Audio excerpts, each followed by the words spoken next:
Il existe une force que l'on tait, une puissance que l'on redoute, celle d'un homme libre, affranchi des regards, des attentes, des chaînes invisibles. Ce voyage n'est pas pour ceux qui cherchent à plaire, il est pour ceux qui osent se rencontrer. Aujourd'hui, nous pénétrons dans les profondeurs de la psyché masculine Sigma, un territoire souvent mal compris, parfois rejeté, mais toujours fascinant.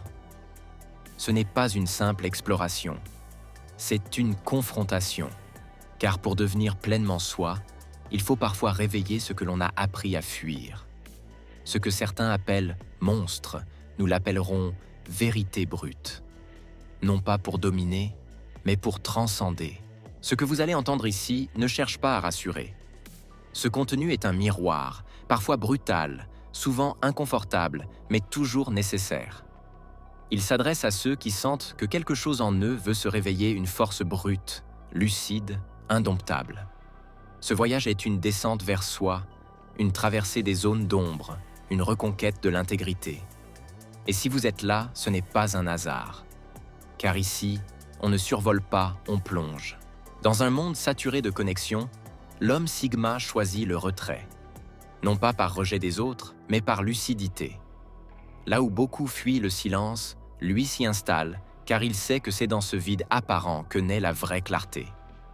La solitude, pour lui, n'est pas un refuge, mais un terrain d'entraînement. Chaque moment passé loin du tumulte social devient une forge où se façonne sa pensée, sa vision, sa puissance. Tandis que d'autres s'épuisent à chercher l'approbation, lui affinent son discernement, libérés des influences extérieures. Ce n'est pas une posture romantique, c'est une stratégie froide. Comme Tesla enfermé dans ses laboratoires, ou ces entrepreneurs modernes qui disparaissent pour mieux renaître, l'homme Sigma comprend que l'isolement n'est pas une absence, c'est une présence totale à soi. Mais cette démarche n'est pas confortable. Elle dérange, elle bouscule. Car se retrouver face à soi-même, sans bruit, sans distraction, c'est affronter ce que l'on tait. Et c'est précisément là que commence la transformation. Quand le malaise devient un signal, et le silence, une révélation. À mesure que le silence devient familier, il cesse d'être un vide et devient un terrain fertile. C'est là, dans ces instants suspendus, que naissent les idées les plus audacieuses, les visions les plus tranchantes. L'homme Sigma ne se contente pas de penser, il pense librement, affranchi des regards, des attentes, des validations. Ce détachement mental le distingue immédiatement. Tandis que la majorité cherche à plaire, lui observe, décèle les failles, trace des chemins invisibles. Il ne force rien, mais il voit ce que les autres ignorent. Et c'est dans cette lucidité solitaire que s'éveille une force plus profonde encore, celle que la société a tenté d'étouffer. Car au-delà du silence, il y a l'obscurité. Non pas celle que l'on fuit, mais celle que l'on explore. Chaque homme porte en lui une zone sauvage, un territoire brut que les normes ont appris à censurer. L'homme Sigma, lui, ne détourne pas le regard. Il descend dans ses profondeurs, là où résident ses instincts, sa colère, son désir, son ambition, non pas pour les nier, mais pour les apprivoiser. Ce n'est pas une dérive, c'est une maîtrise. Il ne devient pas esclave de son ombre, il en fait une alliée. Comme les figures visionnaires de l'histoire, il comprend que ce n'est pas malgré cette part sombre qu'on devient grand, c'est grâce à elle. Car l'ombre, lorsqu'elle est intégrée, devient une source de clarté. Et tout commence par un acte simple mais radical. Une introspection sans filtre. Une rencontre avec soi-même, sans masque, sans excuse.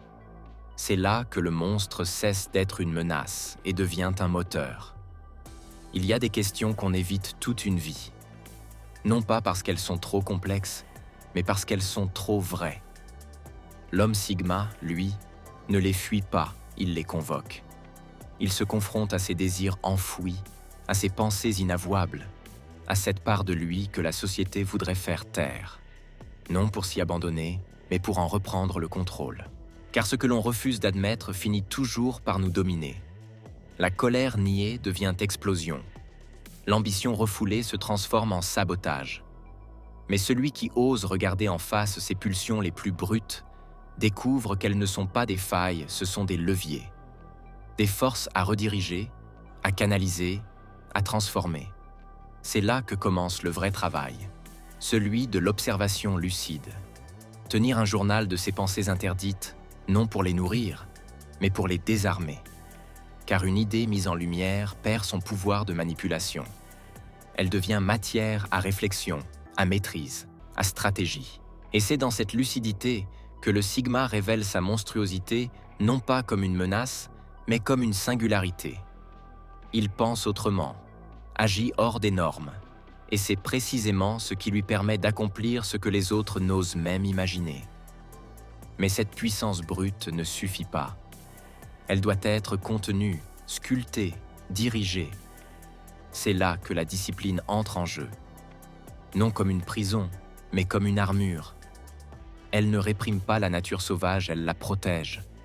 Elle permet au chaos intérieur de devenir une force constructive, une énergie maîtrisée. Le Sigma ne cherche pas à être parfait. Il cherche à être entier. Et dans cette quête, il comprend une vérité rare. Ce n'est pas en se niant qu'on devient fort. C'est en s'acceptant pleinement, puis en se structurant avec rigueur. Tandis que la majorité se laisse balloter par ses humeurs et ses envies, l'homme Sigma trace une ligne droite dans le chaos. Sa liberté ne vient pas du hasard, mais d'un choix radical, celui de se discipliner sans concession. Chaque geste, chaque rituel, chaque renoncement devient une pierre dans la construction d'un empire intérieur. Il commence par le corps. Le réveil avant l'aube, l'effort physique poussé jusqu'à l'extrême, les privations volontaires non pour impressionner, mais pour se dominer. Ce n'est pas une quête d'apparence, c'est une guerre contre la facilité. Il sait que le confort est l'ennemi de la grandeur. Puis vient l'esprit. Là où d'autres laissent leurs pensées vagabonder, lui les canalise. Il médite non pour se détendre, mais pour s'armer. Il surveille son dialogue intérieur comme un général surveille ses troupes. Chaque pensée de faiblesse est traquée, chaque impulsion est redirigée. Même l'argent devient un terrain de discipline. Il ne consomme pas pour combler un vide. Il investit pour bâtir sa souveraineté. Il vit en dessous de ses moyens, non par restriction, mais par stratégie. Car pour lui, la richesse n'est pas une fin, c'est un levier. Et cette rigueur ne dépend ni de l'envie ni du contexte. Elle repose sur des règles intransigeantes, des engagements que rien ne vient négocier. C'est cette constance qui le distingue. Là où les autres flanchent, lui avance. Là où les autres cherchent des excuses, lui impose sa volonté. Sa discipline est une armure. Elle ne l'enferme pas, elle le libère. Elle lui permet d'explorer des territoires mentaux et physiques que la plupart n'oseront jamais approcher. Car la vraie monstruosité du Sigma ne réside pas dans sa force brute, mais dans sa capacité à faire ce que tous jugent impossible, et à le faire chaque jour, sans faillir. Depuis l'enfance, un scénario nous est tendu comme une évidence. Études, carrière, mariage, confort, puis disparition discrète. La plupart suivent ce tracé sans jamais en interroger le sens. Mais l'homme Sigma, lui, ne joue pas ce rôle. Il le démonte, pièce par pièce, avec une lucidité tranchante. Chaque norme devient pour lui une hypothèse à tester, non une vérité à subir. Il ne rejette pas tout par principe, il choisit ce qui lui correspond et rejette ce qui l'enferme. Ce processus commence par une question simple mais explosive. Est-ce que cette idée est vraiment mienne ? Ou est-ce un héritage que j'ai avalé sans le digérer ? Ce regard critique s'étend à tous les domaines. Travail, relations, possession. Là où la société glorifie la stabilité, lui peut préférer l'instabilité fertile. Là où les autres s'engagent par peur du vide, lui choisit la solitude comme espace de construction. Là où l'on accumule pour briller, lui sélectionne pour rester libre. Mais cette démarche n'est pas confortable. Elle secoue, elle déracine. Elle provoque parfois une crise intérieure, une perte de repères. Et pourtant, c'est le signe que le réveil commence. Car le vrai monstre aux yeux du système, ce n'est pas celui qui détruit, c'est celui qui pense par lui-même. L'homme Sigma ne crie pas sa révolte. Il l'incarne. Il ne cherche pas à convaincre, il vit selon ses propres lois. Et dans ce silence, dans cette autonomie mentale, il devient ce que le système redoute le plus. Un être libre, inclassable, inarrêtable.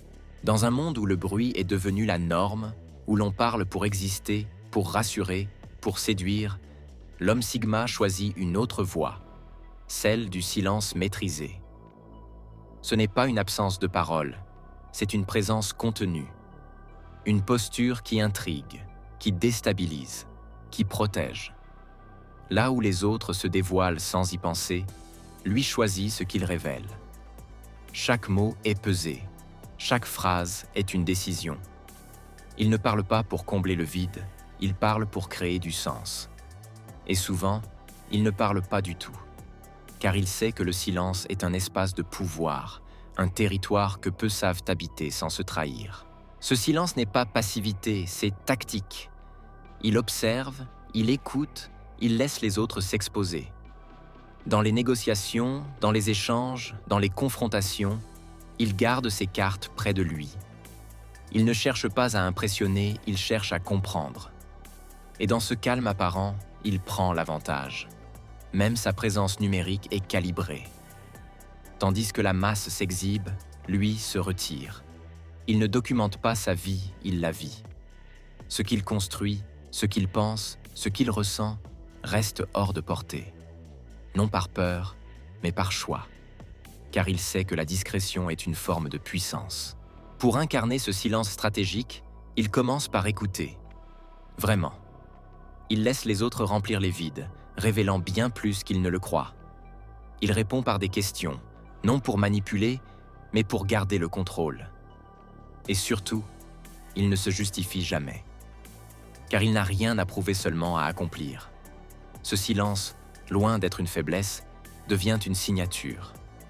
Une manière d'être qui intrigue, qui impose le respect, qui protège l'essentiel. L'homme Sigma ne parle pas pour exister. Il existe, et c'est ce qui rend chacune de ses paroles redoutablement efficace. L'homme Sigma ne cherche pas à être compris, il cherche à être libre. Et dans cette liberté, il choisit le silence, non comme une fuite, mais comme une stratégie. Car lorsqu'il parle enfin, ses mots ne remplissent pas l'espace. Ils le transforment. Mais derrière ce calme apparent, il y a du feu. Une douleur ancienne, profonde, parfois brutale. Là où d'autres fuient leurs blessures, lui les regarde en face. Il ne les nie pas, il les transforme. Chaque cicatrice devient une source d'énergie, chaque humiliation un levier, chaque perte une impulsion vers la création. Dans l'univers du Sigma, la réputation n'est pas un ornement, c'est une arme. Avant même qu'il n'agisse, son nom circule. Non pas comme celui d'un homme à craindre, mais comme celui qu'on ne prend pas à la légère. Il ne cherche ni l'admiration, ni l'approbation. Il impose le respect par la cohérence absolue entre ce qu'il dit et ce qu'il fait. Là où les autres promettent s'en tenir, lui incarne ses engagements. Chaque parole est un contrat. Chaque limite annoncée est une frontière réelle. Et cette rigueur, cette exactitude, crée une aura, une présence qui élève le niveau autour de lui, qui force les autres à se préparer, à se positionner, à se méfier. Ce n'est pas la brutalité qui forge cette réputation, mais la constance. Le Sigma choisit quelques principes fondamentaux: intégrité, loyauté, excellence, et les défend sans compromis. Il ne les impose pas aux autres, mais les incarne avec une telle fermeté que le monde s'ajuste autour de lui. Et lorsqu'il est mis à l'épreuve, il ne plie pas. Il quitte une réunion qui commence en retard. Il refuse un travail bâclé, même sous pression. Ses actes, anodins pour certains, deviennent des récits, des histoires qui circulent, qui construisent un mythe. Celui d'un homme qu'on ne provoque pas à la légère, qu'on ne trahit pas sans conséquence, qu'on ne sous-estime jamais deux fois. Car dans un monde où tout est flou, où les masques changent selon les circonstances, le Sigma devient un repère, une anomalie. Et c'est cette anomalie qui lui donne son pouvoir. Il ne cherche pas à impressionner, il devient inévitable.